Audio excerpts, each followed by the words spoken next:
स्वागत है आपके अपने YouTube चैनल दरोगा क्लासेस में। आज हम देखेंगे ज्ञान बिंदु जीएस एकेडमी के होमवर्क सीरीज के टेस्ट नंबर 13 का सॉल्यूशन। तो आइए दोस्तों बढ़ते हैं अपने प्रश्नों की ओर। टेस्ट नंबर 13 का ये हमारा फर्स्ट क्वेश्चन है कि हाल ही में WTO द्वारा जारी रिपोर्ट के अनुसार डिजिटल निर्यात सेवाओं में भारत का स्थान क्या है। तो भारत का स्थान WTO द्वारा जारी रिपोर्ट के अनुसार डिजिटल निर्यात सेवा में भारत का स्थान चौथा है। दूरसंचार में भारत का स्थान सेकंड स्थान पे है। इसी में नेक्स्ट प्रश्न है कि स्मार्टफोन उत्पादन में भी भारत का स्थान सेकंड नंबर पर है। बढ़ते हैं अपने नेक्स्ट प्रश्न की ओर। प्रश्न संख्या 2। भारत द्वारा तेल आयात के लिए पहली बार किस अरब देश को रुपये में अपना पहला भुगतान किया गया। तो भारत द्वारा तेल आयात के लिए पहली बार यूएई देश को रुपये में अपना पहला भुगतान किया। रुपये के रूप में अपना पहला भुगतान यूएई देश को किया। नेक्स्ट प्रश्न इसी में है कि शिक्षा पर सम्मेलन 2024 किस अरब देश में आयोजित किया गया। शिक्षा पर सम्मेलन 2024 यूएई देश में किया गया। नेक्स्ट प्रश्न है कि COP 28 का आयोजन कहाँ किया गया। COP 28 का आयोजन यूएई में किया गया। नेक्स्ट प्रश्न संख्या 3। हाल ही में कैबिनेट द्वारा पैन 2.0 परियोजना लागू की गई। इसका संबंध किस विभाग से है। इसका संबंध आयकर विभाग से है। बढ़ते हैं अपने नेक्स्ट प्रश्न की ओर। प्रश्न संख्या 4 की ओर। 4 नंबर में हमारा प्रश्न है कि वित्तीय वर्ष 2023-24 के लिए अटल पेंशन वार्षिक योजना अवार्ड किस बैंक को प्रदान किया गया। तो यह बैंक ऑफ इंडिया को प्रदान किया गया। बैंक ऑफ इंडिया की स्थापना 1907 में किया गया था। नेक्स्ट प्रश्न इसी में अटल पेंशन योजना को कब शुरू किया गया। अटल पेंशन योजना को 2015 में शुरू किया गया। एनपीएस नई पेंशन योजना को मंजूरी कब दी गई। नई पेंशन योजना को मंजूरी 2024 में दिया गया। बढ़ते हैं नेक्स्ट प्रश्न में। प्रश्न संख्या 5 में निम्नलिखित में सही कथन छाटिए। देखना है 2 कथन दिया हुआ, इसमें से देखना है कौन सा कथन सही है। दिसंबर 2024 में लोकसभा में रेलवे संशोधन विधेयक 2024 पारित किया गया। ये हमारा सही कथन है। दूसरा नंबर कथन है यह विधेयक से रेलवे बोर्ड की कार्य प्रणाली में सुधार लाने के लिए उद्देश्य को पूरा करता है, जिसके परिणाम स्वरूप रेलवे नेटवर्क का कुशल विकास हो सकेगा। ये भी सही है। तो आइए बढ़ते हैं अपने नेक्स्ट प्रश्न की ओर। प्रश्न संख्या 6 की ओर। हाल ही में भारतीय स्टेट बैंक अधिनियम 1955 और रिजर्व बैंक 1924 के कानूनों में सुधार के लिए लोकसभा में कौन सा अधिनियम पारित किया गया। इसमें पारित बैंकिंग सुधार अधिनियम 2024 पारित किया गया। बढ़ते हैं अपने नेक्स्ट प्रश्न संख्या 7 की ओर। 7 नंबर में हमारा प्रश्न है कि बोन आसिफिकेशन टेस्ट के संबंध में कौन सा कथन सही है। Bone ossification test. Bone ossification test पहला नंबर में है कि व्यक्ति की मानसिक आयु का पता लगाने के लिए बोन आसिफिकेशन टेस्ट किया जाता है। ये हमारा गलत कथन है। बोन आसिफिकेशन टेस्ट खिलाड़ियों की आयु को चेक किया जाता है, एज को मापता है। ये हमारा गलत होगा। इस परीक्षण को अचीकरण परीक्षण भी कहा जाता है। ये अचीकरण नहीं बल्कि अस्थिकरण होगा। इस परीक्षण को अस्थिकरण परीक्षण भी कहते हैं। ये सही है। नेक्स्ट इसी में तीसरा नंबर कथन है हमारा, इस परीक्षण का उपयोग अस्थि के संलयन स्तरक का विश्लेषण करके किसी व्यक्ति की वास्तविक आयु का अनुमान लगाने के लिए किया जाता है। ये कथन सही है। तो इसमें हमें सही कथन चुनना था। तो इसमें हमारा सही कथन 2 और 3 होगा। 2 और 3। बढ़ते हैं अपने नेक्स्ट प्रश्न की ओर। प्रश्न संख्या 8 की ओर। भारत में बहुसदस्यीय निर्वाचन प्रणाली को कब लागू किया गया। भारत में बहुसदस्यीय निर्वाचन प्रणाली को 1951 से 52 में लागू किया गया तथा इसे कब समाप्त कर दिया गया। इसे समाप्त 1957 में किया गया। बढ़ते हैं नेक्स्ट प्रश्न, प्रश्न संख्या 9 की ओर। भारतीय रिजर्व बैंक द्वारा वर्तमान वित्तीय वर्ष में मुद्रास्फीति की दर कितनी निर्धारित की गई है? वर्तमान में मुद्रास्फीति की दर 4.5 से लेकर 4.8% निर्धारित किया गया है। पढ़ते हैं अपने नेक्स्ट प्रश्न की ओर, प्रश्न संख्या 10 की ओर। 10 नंबर में हमारा प्रश्न है, इंद्रधनुष योजना की शुरुआत कब की गई? इंद्रधनुष योजना की शुरुआत 2014 में किया गया और इसका संबंध किससे है? इसका संबंध सार्वभौमिक टीकाकरण से है, सार्वभौमिक टीकाकरण से। नेक्स्ट प्रश्न, प्रश्न संख्या 11। भारतीय संविधान में एकता, समानता और बंधुत्व कहाँ से लिया गया है? एकता, समानता और बंधुत्व फ्रांसीसी क्रांति से लिया गया है। फ्रांसीसी क्रांति 1789 में हुआ था। नेक्स्ट प्रश्न, प्रश्न संख्या 12। संयुक्त राष्ट्र द्वारा मानवाधिकार की घोषणा कब की गई? मानवाधिकार की घोषणा 10 दिसंबर 1948 में किया गया। नेक्स्ट प्रश्न है कि भारतीय वन सर्वेक्षण संस्थान का मुख्यालय कहाँ अवस्थित है? भारतीय वन सर्वेक्षण संस्थान देहरादून में अवस्थित है। नेक्स्ट प्रश्न है, सुगौली की संधि किस वर्ष तथा किनके बीच की गई? सुगौली की संधि 1816 ईस्वी में किया गया। यह ब्रिटिश ईस्ट इंडिया कंपनी और नेपाल के बीच में हुआ था। पढ़ते हैं अपने नेक्स्ट प्रश्न, प्रश्न संख्या 15 की ओर। 15 नंबर हमारा प्रश्न है कि पानी में गिरा हुआ सिक्का ऊपर उठा हुआ प्रतीत होता है, यह प्रकाश की किस घटना के कारण संभव है? प्रकाश के अपवर्तन के कारण। आयनीकरण की प्रक्रिया में पदार्थ किस अवस्था में परिवर्तित होता है? आयनीकरण की प्रक्रिया में पदार्थ गैस से प्लाज्मा में परिवर्तित हो जाता है। गैस से प्लाज्मा में परिवर्तित हो जाता है। नेक्स्ट प्रश्न है, प्रश्न संख्या 17। 16वें वित्त आयोग का कार्यकाल कब से कब तक होगा? 16वें वित्त आयोग का कार्यकाल 1 अप्रैल 2026 से 2031 तक होगा। नेक्स्ट प्रश्न है, प्रश्न संख्या 18। जठर ग्रंथियां हमारे शरीर के किस भाग में पाई जाती है? यह हमारे शरीर के अमाशय में पाया जाता है। नेक्स्ट प्रश्न, प्रश्न संख्या 19। किसी देश की आर्थिक वृद्धि का सर्वाधिक उपयुक्त माप क्या कहलाता है?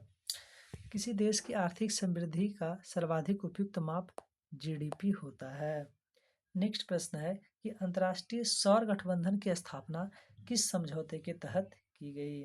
अंतर्राष्ट्रीय सौर गठबंधन की स्थापना पेरिस समझौते के तहत 2015 में किया गया। नेक्स्ट प्रश्न, प्रश्न संख्या 21। 21 नंबर हमारा प्रश्न है कि भारतीय तटरक्षक बल के गठन की अवधारणा किस युद्ध के बाद अस्तित्व में आई थी? भारतीय तटरक्षक बल के गठन की अवधारणा भारत और पाकिस्तान युद्ध के बाद अस्तित्व में आया। यह युद्ध 1971 में हुआ था। ताशकंद समझौता 1966 के लिए दोनों पक्षों को ताशकंद में किसके द्वारा आमंत्रित किया गया था? यूएसएसआर के द्वारा। नेक्स्ट प्रश्न है, पराक्रम दिवस कब और किसकी जयंती पर मनाया जाता है? पराक्रम दिवस 23 जनवरी को सुभाष चंद्र बोस जी की जयंती पे मनाया जाता है। नेक्स्ट प्रश्न, प्रश्न संख्या 24। प्राकृतिक गैसों का प्रमुख घटक क्या है? प्राकृतिक गैसों का प्रमुख घटक ईथेन है। बढ़ते हैं अपने नेक्स्ट प्रश्न, प्रश्न संख्या 25 की ओर। भारतीय प्रतिभूति और विनिमय बोर्ड अधिनियम 1992 के तहत किस संस्था को वैधानिक दर्जा प्रदान किया गया था? सेबी को। नेक्स्ट प्रश्न, प्रश्न संख्या 26। टिस्को कंपनी की स्थापना कब और किसके द्वारा की गई? टिस्को कंपनी की स्थापना 1907 में दोराबजी टाटा के द्वारा किया गया। नेक्स्ट प्रश्न है कि थोरियम का एक महत्वपूर्ण अयस्क क्या है? थोरियम का एक महत्वपूर्ण अयस्क मोनाजाइट बालू है। बढ़ते हैं अपने नेक्स्ट प्रश्न की ओर, प्रश्न संख्या 28 की ओर। 28 नंबर में हमारा प्रश्न है, मगध के किस शासक ने सर्वप्रथम अपने पिता की हत्या कर अपना शासन स्थापित किया था? इसका राइट आंसर होगा अजात शत्रु। अजात शत्रु। नेक्स्ट प्रश्न है प्रश्न संख्या 29। संविधान के किस अनुच्छेद के तहत राष्ट्रपति लोकसभा में बहुमत दल के नेता को प्रधानमंत्री नियुक्त करता है? अनुच्छेद 75 के तहत। बढ़ते हैं अपने नेक्स्ट प्रश्न की ओर, प्रश्न संख्या 30 की ओर। 30 नंबर हमारा प्रश्न है, चौरी चौरा घटना के कारण महात्मा गांधी द्वारा असहयोग आंदोलन को कब वापस लिया गया? असहयोग आंदोलन को 12 फरवरी 1922 को वापस लिया गया। नेक्स्ट क्वेश्चन है, डिजर्ट साइक्लोन अभ्यास किन दो देशों के बीच आयोजित किया जाता है? डिजर्ट साइक्लोन अभ्यास भारत और यूएई के बीच आयोजित किया जाता है। नेक्स्ट प्रश्न है, एआई आधारित गुजरात सुरक्षा प्रणाली किसके द्वारा चलाया गया? गुजरात सुरक्षा प्रणाली रेलवे के द्वारा चलाया गया है। सहकारी समितियों को संविधान में किस संवैधानिक संशोधन के तहत उल्लेख किया गया है?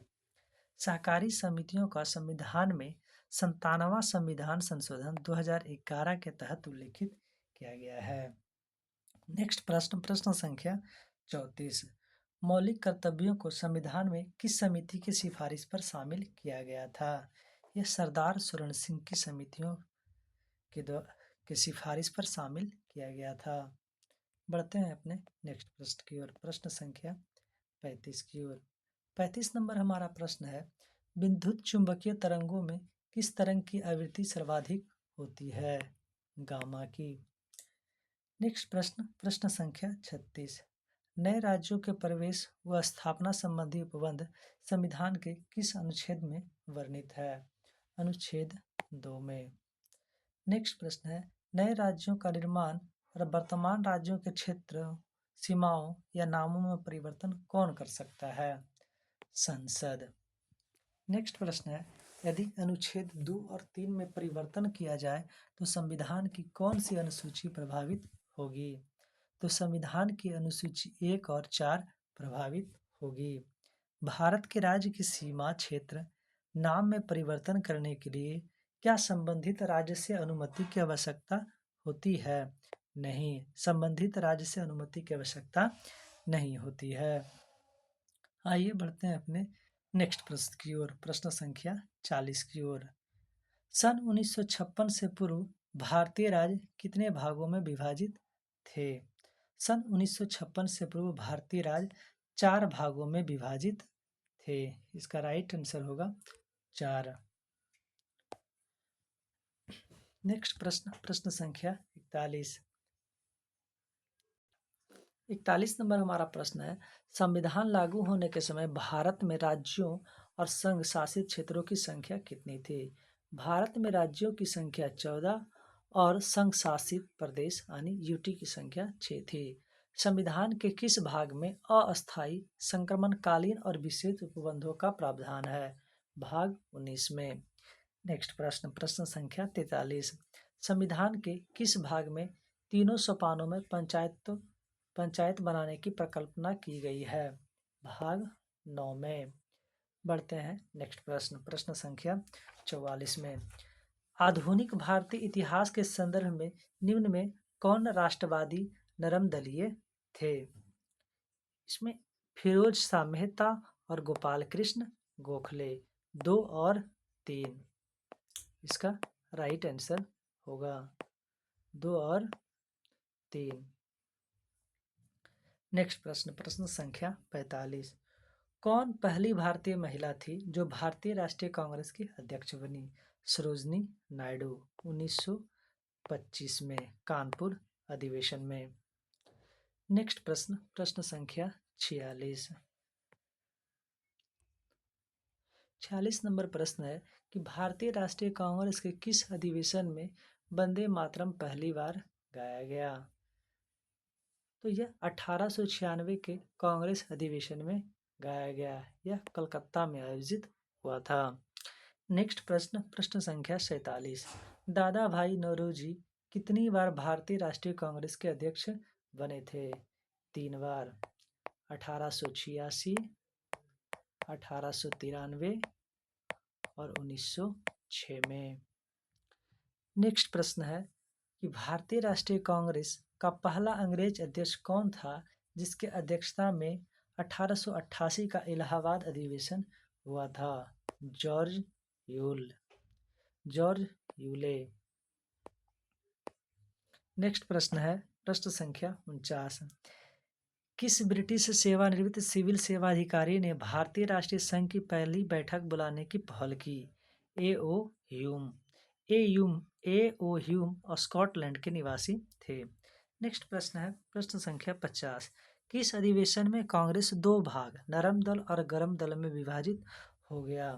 तो कांग्रेस का विभाजन सूरत अधिवेशन 1907 में हुआ था। नेक्स्ट प्रश्न है प्रश्न संख्या 51। स्वतंत्रता के बाद जयपुर में आयोजित भारतीय राष्ट्रीय कांग्रेस अधिवेशन के अध्यक्ष कौन थे? पट्टाभी सीतारमैया। नेक्स्ट प्रश्न है प्रश्न संख्या 52। भारतीय राष्ट्रीय कांग्रेस के संबंध में निम्नलिखित कथनों पर विचार कीजिए। यहाँ पे कथन देना है। पहला कथन है कि भारतीय राष्ट्रीय कांग्रेस की स्थापना 1885 में हुई थी। ये सही कथन है। प्रारंभिक नेता मुख्य रूप से उच्च मध्यम वर्ग से थे। ये भी सही है। कांग्रेस ने शुरू में ब्रिटिश शासन से पूर्ण स्वतंत्रता का लक्ष्य रखा था। नहीं, पूर्ण स्वतंत्रता का लक्ष्य कांग्रेस ने शुरू से नहीं रखा था। नेक्स्ट कथन नंबर 4 है कि कांग्रेस का पहला अधिवेशन बॉम्बे में आयोजित किया गया था। ये सही है। उपयुक्त में से कौन सा कथन सही है? तो इसमें 1, 2, 4 सही है।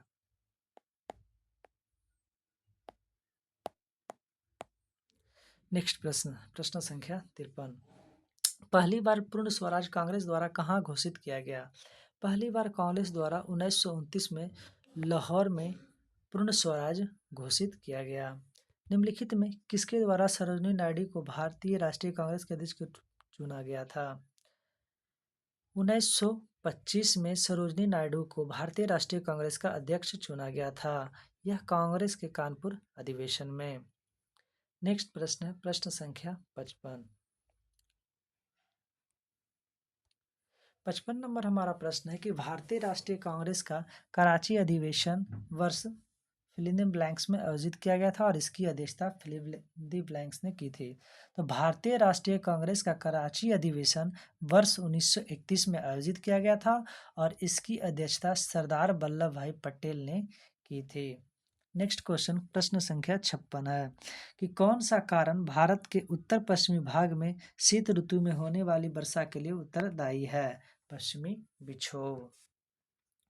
नेक्स्ट प्रश्न संख्या 57। पश्चिमी विक्षोभ के संदर्भ में नीचे दिए गए कथनों पर विचार कीजिए।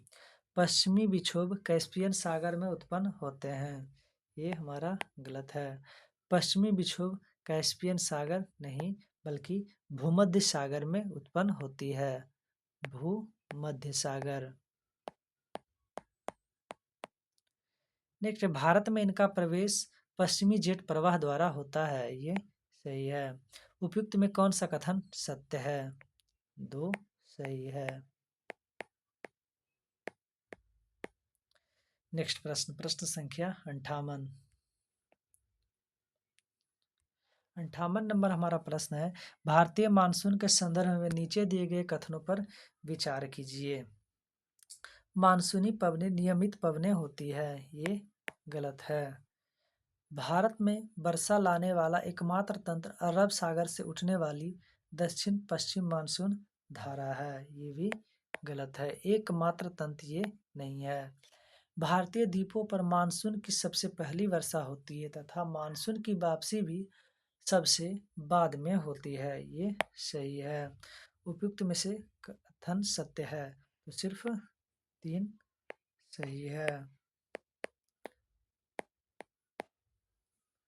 बढ़ते हैं अपने नेक्स्ट प्रश्न की ओर। प्रश्न संख्या 59 की ओर। 59 नंबर हमारा प्रश्न है कि भारतीय मानसून की अरब सागर शाखा एवं बंगाल की खाड़ी की शाखा कहाँ मिलती है? इसका राइट आंसर होगा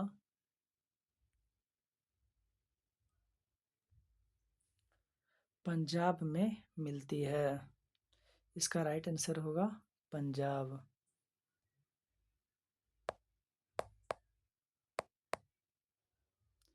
पंजाब नहीं रहने पर इसका आंसर होगा गंगा के उत्तरी पश्चिमी भागों में। गंगा के उत्तरी पश्चिमी भागों में। एक बार फिर से इस क्वेश्चन को रिपीट करते हैं। भारतीय मानसून की अरब सागर शाखा एवं बंगाल की खाड़ी शाखा कहाँ मिलती है? तो इसका राइट आंसर होगा पंजाब। जब हमारे ऑप्शन में पंजाब नहीं होगा तब इसका राइट आंसर होगा गंगा के उत्तरी पश्चिमी भागों में। नेक्स्ट प्रश्न, प्रश्न संख्या 60। वर्षा ऋतु में तमिलनाडु के शुष्क रहने का क्या कारण है? पहला नंबर इसका कथन है तमिलनाडु का तट बंगाल की खाड़ी की मानसून पवनों के समानांतर पड़ता है। ये सही है। दूसरा नंबर कथन है कि यह दक्षिण पश्चिम मानसून की अरब सागर शाखा के वृष्टि छाया क्षेत्र में स्थित है। ये भी सही है। नीचे दिए गए कूट का प्रयोग कर सही उत्तर चुनिए। दोनों कथन सही है। दोनों कारण सही है। बढ़ते हैं नेक्स्ट प्रश्न, प्रश्न संख्या 61 की ओर। निम्नलिखित में कौन सा कथन सत्य है? मानसून के पीछे हटने या लौट जाने को मानसून का निवर्तन कहते हैं। ये सत्य है। लौटते हुए मानसून पवनें अरब सागर से जलवाष्प ग्रहण कर तमिलनाडु के तट पर वर्षा कराती है। ये गलत है। अरब सागर से जलवाष्प ग्रहण नहीं बल्कि यह बंगाल की खाड़ी से जलवाष्प ग्रहण करके तमिलनाडु के तट पर वर्षा कराती है। बढ़ते हैं अपने नेक्स्ट प्रश्न की ओर, प्रश्न संख्या 62 की ओर। 62 नंबर हमारा प्रश्न है भारत के किन क्षेत्रों में वर्षा 200 सेंटीमीटर या उससे अधिक होती है? पश्चिमी घाट, कोरोमंडल तट पे 200 सेंटीमीटर वर्षा नहीं होती, उत्तर पूर्वी के हिमालयी क्षेत्र और मेघालय की पहाड़ी में। यानी इसका राइट आंसर होगा 1, 3 और 4। नेक्स्ट प्रश्न, प्रश्न संख्या 63। उत्तर पूर्वी मानसून से सबसे अधिक वर्षा प्राप्त करने वाला राज्य। सबसे अधिक वर्षा प्राप्त करने वाला उत्तर पूर्वी मानसून से मेघालय है। भारत की सर्वाधिक वर्षा मुख्यतः प्राप्त होती है दक्षिण पश्चिम मानसून से। बढ़ते हैं अपने नेक्स्ट प्रश्न की ओर, प्रश्न संख्या 65 की ओर। कोलकाता के यहाँ बोल रहा है सूची 1 को सूची 2 से सुमेलित करना है। एक तरफ जलवायु की परिस्थितियां दी हुई और दूसरी तरफ उसका कारण। कोलकाता के अपेक्षा चेन्नई अधिक गर्म है। इसका कारण होगा 3 कारण इधर है और 2 कारण ऊपर में दिया हुआ है, समुद्र से दूरी और अक्षांश। तो कोलकाता के अपेक्षा चेन्नई अधिक गर्म है, तो इसका होगा अक्षांश, यानी ए का 5। हिमालय में हिमपात, इसका होगा 2। तीसरा नंबर है कि पश्चिम बंगाल से पंजाब की ओर आते आते वर्षा कम होती जाती है। इसका कारण होगा समुद्र से दूरी, यानी 4। और एक और है इसमें, सतलुज गंगा मैदान में शीतकाल में कुछ वर्षा होती है। इसका हो जाएगा पश्चिमी दाब, यानी पश्चिमी विक्षोभ के कारण। चलिए बढ़ते हैं अपने नेक्स्ट प्रश्न, प्रश्न संख्या 66 की ओर। 66 नंबर हमारा प्रश्न है कि भारत में मानसून की उत्पत्ति निम्नलिखित पवनों में किसके द्वारा होती है? भारत में मानसून की उत्पत्ति दक्षिण पश्चिम पवनों से होती है। निम्नलिखित राज्यों में किसमें अधिकतम औसत वार्षिक वर्षा होती है? मेघालय में सर्वाधिक वर्षा होती है। भारत के पहले गैर नागरिक जिन्हें भारत रत्न सम्मानित किया गया। भारत के पहले गैर नागरिक जिन्हें भारत रत्न से सम्मानित किया गया वे थे खान अब्दुल गफ्फार खान। नेक्स्ट प्रश्न है कि भारत रत्न पुरस्कार प्राप्त करने वाले भारत के पहले उपराष्ट्रपति। तो भारत के पहले उपराष्ट्रपति सर्वपल्ली राधाकृष्णन थे। भारत रत्न पुरस्कार तुरंत अस्वीकार करने वाले पहले भारतीय व्यक्ति थे अबुल कलाम आजाद। नेक्स्ट प्रश्न है प्रश्न संख्या 71। निम्नलिखित में किस व्यक्ति को भारत रत्न से सम्मानित किया गया और बाद में पुरस्कार वापस ले लिया गया? सुभाष चंद्र बोस को।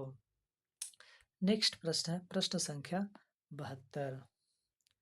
72 नंबर हमारा प्रश्न है कि भारत रत्न पुरस्कार भारत के फिल इन द ब्लैंक्स द्वारा प्रदान किया जाता है। भारत रत्न पुरस्कार भारत के राष्ट्रपति द्वारा प्रदान किया जाता है। भारत रत्न के लिए सिफारिश फिल इन द ब्लैंक्स द्वारा फिल इन द ब्लैंक्स को की जाती है। भारत रत्न के लिए सिफारिश भारत के प्रधानमंत्री के द्वारा किया जाता है और यह भारत के राष्ट्रपति द्वारा प्रदान किया जाता है। नेक्स्ट प्रश्न है कि सन 2024 में भारत रत्न से कितने विभूतियां सम्मानित किए गए। तो सन 2024 में 5 विभूतियों को भारत रत्न से सम्मानित किया गया। कर्पूरी ठाकुर, चौधरी चरण सिंह, पीवी नरसिम्हा राव, एम.एस. स्वामीनाथन और लाल कृष्ण आडवाणी। तो आज का हम लोग देखेंगे लास्ट प्रश्न, प्रश्न संख्या 75। इसी में ही बहुत सारे प्रश्नों को ऐड किया गया है। तो इसमें पहला प्रश्न है कि भारत रत्न पहले 3 प्राप्तकर्ता, मतलब पहले वो 3 व्यक्ति जिन्हें भारत रत्न दिया गया। प्रथम व्यक्ति सीवी रमन, फिर सेकंड पे सर्वपल्ली राधाकृष्णन, थर्ड पे सी राजगोपालचारी को। भारत रत्न प्राप्तकर्ता पहले वैज्ञानिक सीवी रमन। भारत रत्न प्राप्तकर्ता पहले PM Pandit Jawaharlal Nehru. Next question इसी में है कि मरणोपरांत भारत रत्न प्राप्तकर्ता पहले पीएम लाल बहादुर शास्त्री। भारत रत्न प्राप्तकर्ता पहली महिला इंदिरा गांधी। भारत रत्न प्राप्तकर्ता दूसरे विदेशी नेल्सन मंडेला।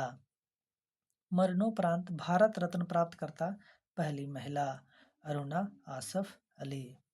तो इस तरीके से जो सीट नंबर 13 का था होमवर्क सीरीज का 75 प्रश्न, आज हमने उन्हीं 75 प्रश्नों का सॉल्यूशन देखा। तो अब इसके आगे हम लोग मिलेंगे होमवर्क सीरीज के टेस्ट नंबर 14 में। तब तक के लिए जय हिंद।